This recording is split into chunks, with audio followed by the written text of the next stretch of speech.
जय श्री राम। देखिए देश में क्या चल रहा है आप लोगों को पता ही होगा। एक बहुत बड़ा मुद्दा चल रहा है, वो है राहुल गांधी की पार्लियामेंट की सदस्यता को लेकर। क्या है मामला, ये तो हम सबको पता ही है क्या था इसमें। श्री राहुल गांधी जी ने क्या करा था, टिप्पणी करी थी मोदी और मोदी समाज को लेकर के। उन्होंने कहा था, उन्होंने तुलना कर दी थी असल में चोरों की मोदी समाज से।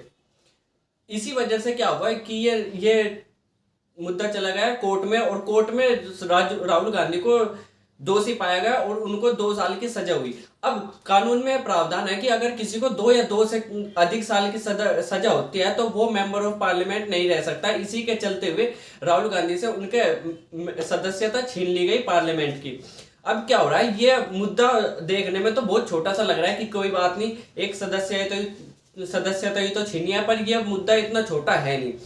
ये इमेज का मामला है, वो भी भारत की कहां पर, विदेशों में। अब विदेशों में इस मुद्दे को इस तरीके से लिया जा रहा है कि भारत में डेमोक्रेसी की हत्या हो रही है, क्योंकि बार बार ये सवाल बार बार उठता भी आया है कि भारत में डेमोक्रेसी नहीं है, डेमोक्रेसी नहीं है, डेमोक्रेसी नहीं है। और जब राहुल गांधी की सदस्यता छीनी गई तो ये एक बड़ा मुद्दा हो गया, क्योंकि विपक्ष के सबसे बड़े लीडर की सदस्यता छीन ली गई।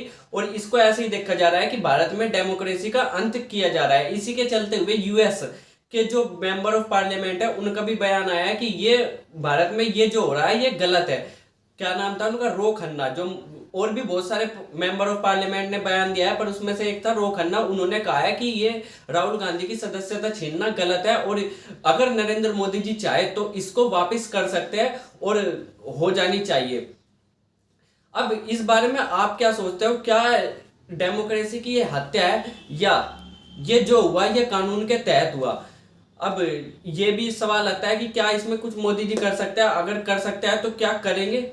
कर तो बहुत कुछ सकते हैं वैसे मोदी जी, पर क्या करेंगे ये बहुत बड़ा मुद्दा है। अब इस बारे में आप क्या सोचते हो, और क्या राहुल गांधी जी को फिर से सदस्यता उनकी वापस लौटा देनी चाहिए या नहीं? इस बारे में कमेंट करके जरूर बताना। वैसे मेरे हिसाब से अगर देखा जाए तो एक विपक्ष का होना बहुत ज्यादा जरूरी है, क्योंकि ये लोकतंत्र है। अगर लोकतंत्र में विपक्ष ना हो, राहुल गांधी जी भले ही हम कितना भी मजाक उड़ाते हो, पर कई बार वे सीरियस मुद्दे उठा देते हैं। जैसे पेट्रोल का मुद्दा हो गया, अग्निवीर का मुद्दा हो गया, ऐसे ऐसे मुद्दे उठाते हैं वे। ऐसा भी नहीं है कि बिल्कुल ही हालत खराब हो, पर विपक्ष का होना जरूरी है। अब आप क्या सोच रहे हो इस बारे में कमेंट करके जरूर बताना। जय हिंद।